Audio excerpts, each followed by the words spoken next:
Good morning. It's what? About 4:15 in the morning, and I've decided to finish the final packing and everything in preparation for my Christmas trip to Mareeba. I'm going to spend the Christmas period up with my very good friends Sonia and Trevor. So I'm doing the final packing in regards to grabbing my gear, sorting my car.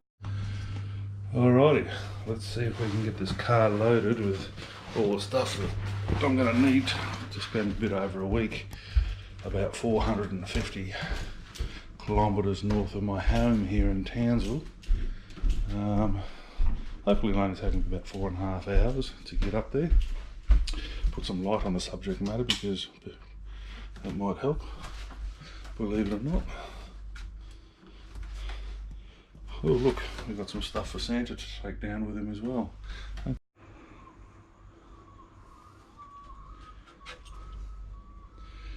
Well, as you can see, it's still blacker than a coal miner's freckle, so we're going to head out to my car, do some racking and stacking, put some gear in it, hopefully get all that sorted. We've also got to put a few essentials into the ute.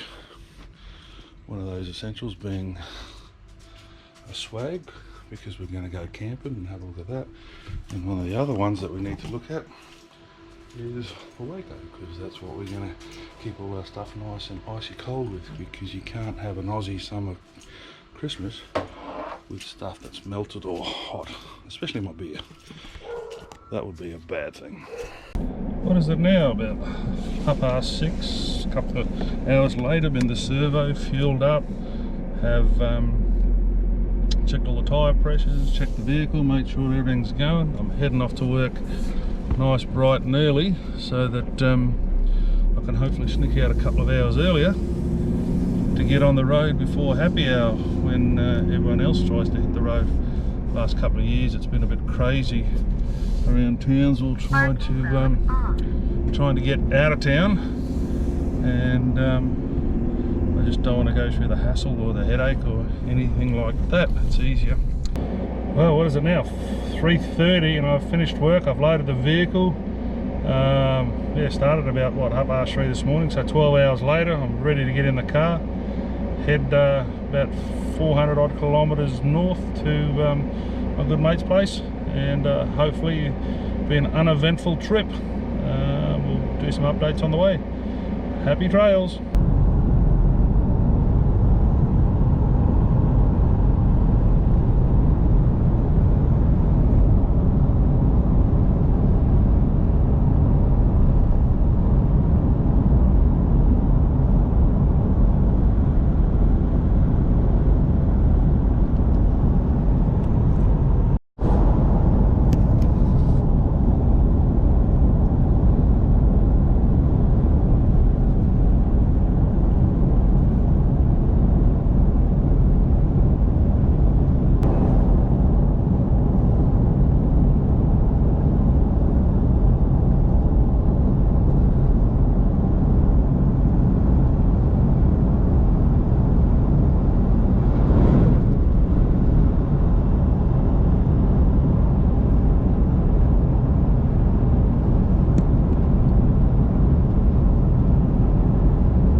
About another hour into it, 2 hours into this road trip, and we're just coming into what is reportedly the most wettest place in Australia, a place called Tully.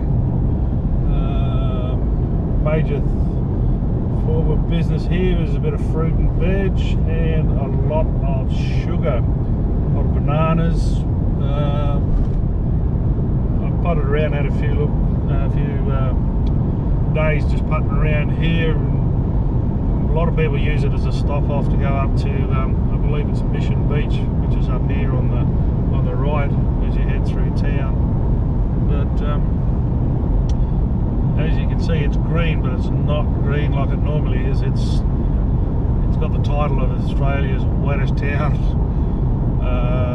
by a fair majority, but they haven't had any decent rain here. for quite a bit.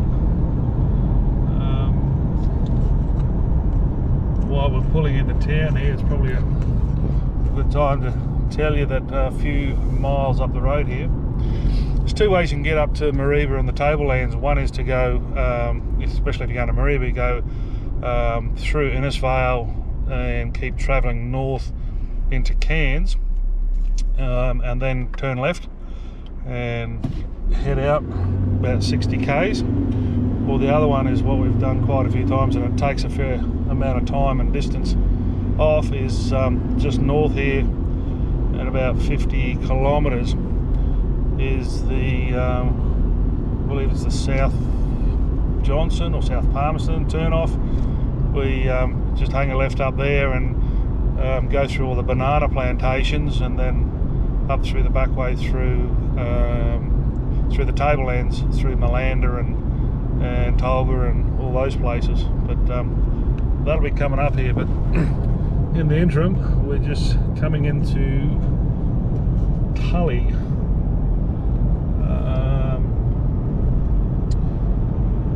Lucky enough, touch wood, we haven't had much in the way of traffic or grey nomads or cowboy truckies or anything like that. It's actually been pretty cruisy so far.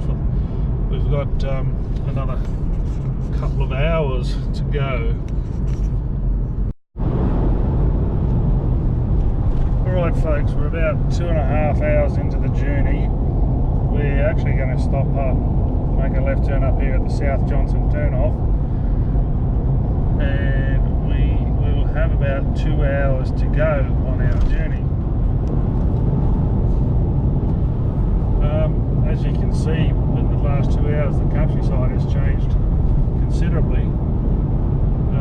There is still sugarcane and everything like that. We've been through some beef country, we've been through some banana plantations, which I don't know if you can see all the way out over there. There's all a heap of banana palms, which is one of the major industries up this way.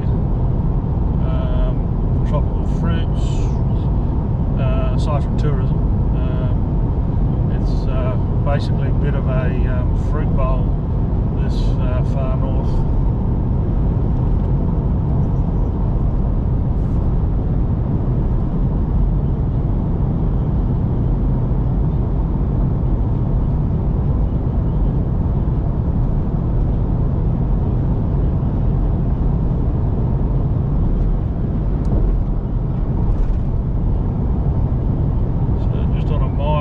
This is one of the unusual things I'll show you here. But basically, nothing around, but somebody's decided to put a caravan selling, something like, really?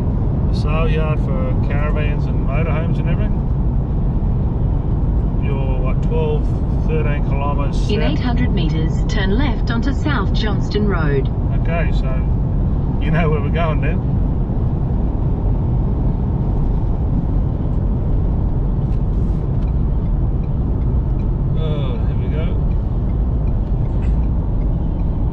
I don't know the name of the road, but I always remember the house over here in the corner.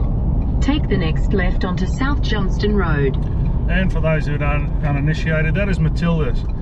She's a bit like an ex-wife. She's always driving me off cliffs and mountain sides and all sorts of stuff. Continue on South Johnston Road for 3 kilometres. Okay, thank you. Alright, so now we're going to head inland a bit and head our way north, up through into the Atherton Tablelands.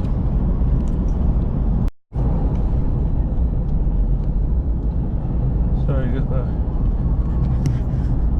the young banana palms over here, and the somewhat more mature banana palms over here.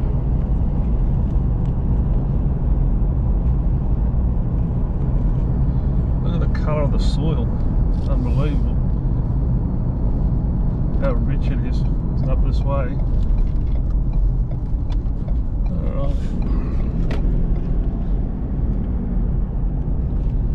Alright, heading to South Johnson. That's where I get mixed up in the names, because Palmerston, Johnson, yada yada yada.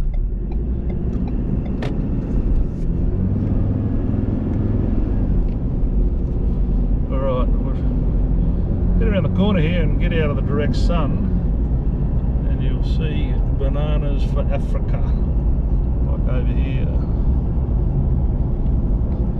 This corner here, actually, when there's a bit of cloud and a bit of rain around, especially this time of night, is brilliant for moody sunset skies.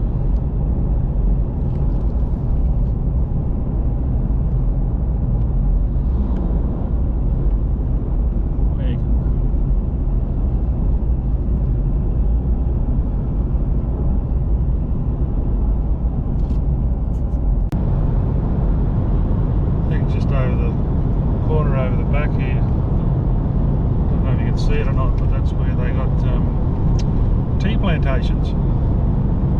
So you get a whole range here. Sugarcane, plenty of sugarcane over here, and there's more sugarcane over here, but over that way there is tea plantations.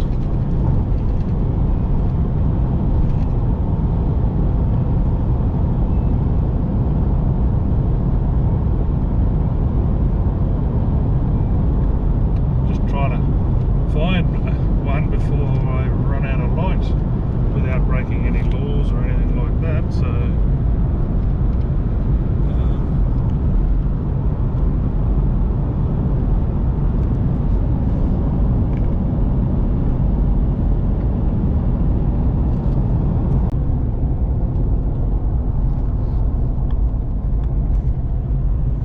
all right, 3 hours on the road, and we're in Mungali, just coming up to the top of the tablelands.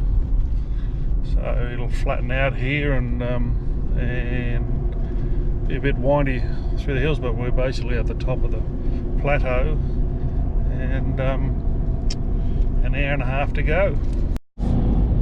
Alright, it's 0 dark 30. We're just on 4 hours on the road, and we've hit Mareeba, which is the quickest I've ever done it, to be honest. It's been a really good, easy hike up the highway, which is really cool. As you can see, it is pitch black. There's not a lot going on, but we're just going to skirt around through Mareeba and then head up to my mate's place just up the road here. Alright, so not far from Fluxy and Sonia's place, but one thing I'll try and press upon you is the need to have a decent set of lights when you're driving in the dark around here. As you can see, it's darker than a coal miner's cavity, so you got to be careful, especially with kangaroosters and all that kind of stuff bouncing around here. So I've always equipped my vehicles with a decent set of lights, generally in the form of 2 spotlights and a flood beam, but as you can see, it's literally night and day when it comes to when you're driving. So do yourself a favour. If you want to see something before you hit it, get yourself a decent set of lights. Anyway, just about there, so it's about 10 minutes past 8, so time for a beer and a bit of a chin wag and a bit of a feed. Catch you later.